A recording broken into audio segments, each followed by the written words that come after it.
Olá, bem-vindo ao meu canal, meu nome é Luciano e esse vídeo eu estou fazendo para falar um pouco a respeito de graduações dentro de artes marciais. Fala em graduação, a primeira coisa que vem à mente é a cor de uma faixa, né? É o sistema de graduação que é amplamente empregado por várias artes marciais, tanto japonesas como outras que tiveram muita influência das artes marciais japonesas, e é o que a gente tem um pouco mais de contato, né? Então a gente está acostumado com essa ideia de que graduação é demonstrada através do acordo de uma faixa, né?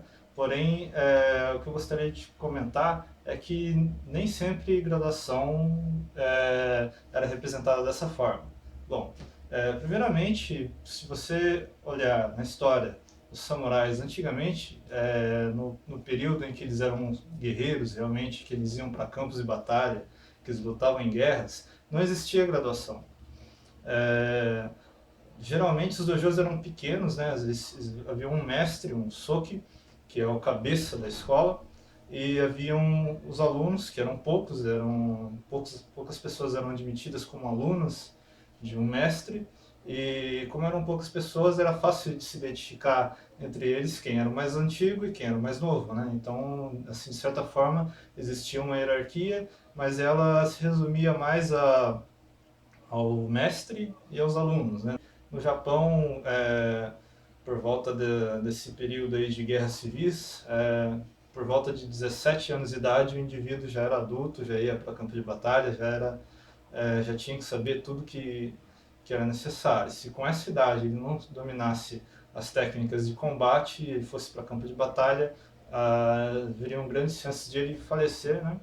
Então, se o cara quisesse aprender realmente todas as técnicas, ele tinha que aprender antes dos 17. Então, é muito comum se observar na história de algumas artes marciais japonesas, pessoas se formando como mestres ou recebendo níveis de graduação é, de conhecimento pleno em uma idade muito baixa, né? Uma idade que, se você falar hoje em dia aqui no Brasil que você vai formar uma pessoa, você vai passar toda a grade curricular de uma arte marcial para uma pessoa antes dos 18 anos, o pessoal cai de pau em cima de você, né? É uma coisa que não se admite.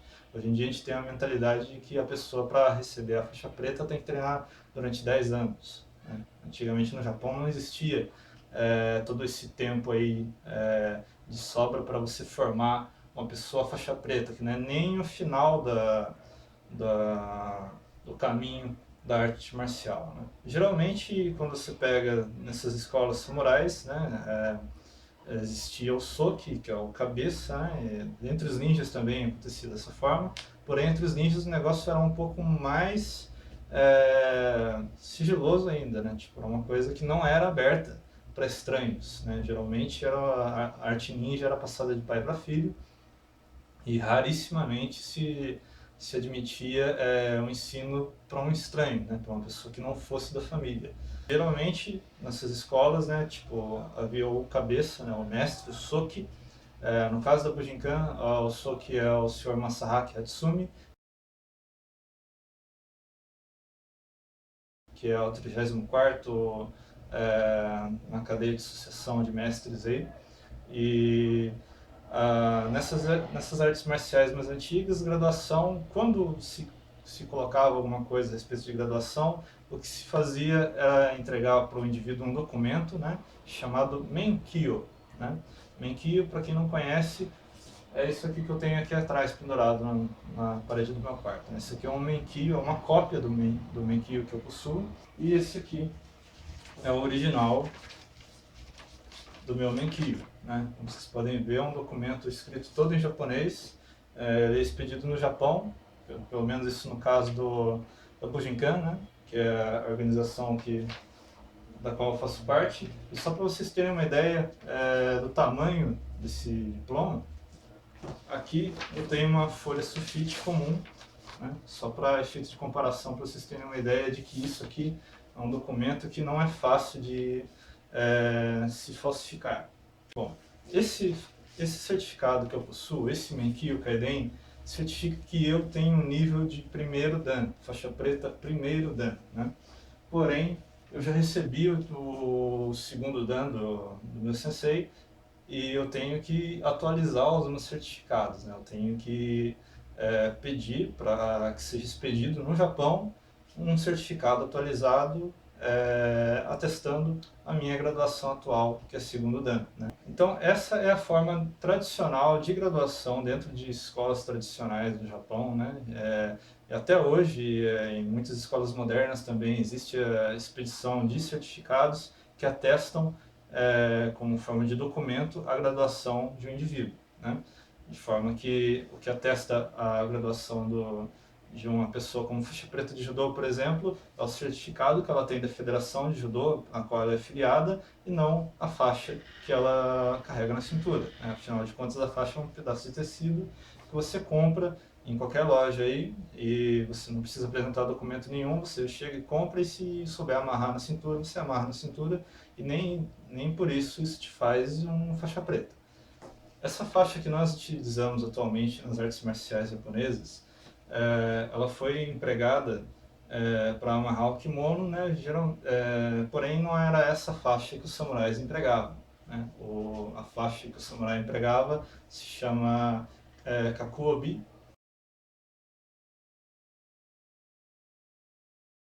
né? Que é uma faixa bem mais larga, e a única função dela é fechar o kimono, né? A cor dela não representa nada com relação à graduação de um samurai. Então, dentro das artes, da prática de arte marcial tradicional japonesa, e também na maioria das artes marciais mais antigas, não existe nenhum tipo de indumentária ou detalhe na roupa que indique a graduação do indivíduo. Esse tipo de coisa é possível se observar, por exemplo, no boxe. Não existe graduação no boxe. Existe um ranking é, de quantas lutas o indivíduo participou, como profissional, quantas derrotas ele teve, quantas ele venceu, empates e assim vai, né? E essa forma tradicional seguiu durante muitos anos, né? Durante séculos na realidade, né? Como forma de indicar a graduação de uma pessoa, né? Já que a prática marcial de um indivíduo geralmente era restrita ao dojo onde ele treinava, né? Não se iria se treinar no dojo de outras pessoas, né? Era uma coisa que era até proibida antigamente no Japão, né? Para que os segredos de uma arte marcial fossem guardados, né? Só fossem reveladas para os praticantes que praticavam naquele dojo, debaixo da tutela daquele mestre. Porém, com a Idade Moderna, muitas artes marciais iniciaram a abertura de seus dojos, né, para o público em geral.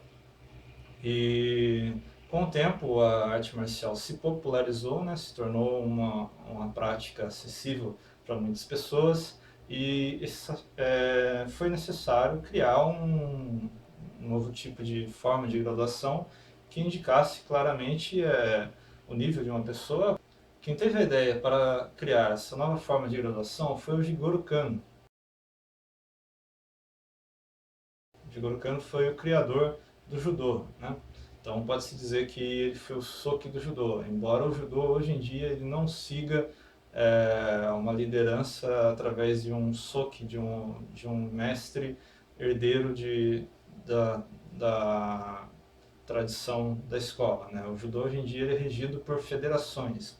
O que o Jigoro Kano fez foi pegar um sistema de ranking que existia em um jogo de tabuleiro japonês chamado Go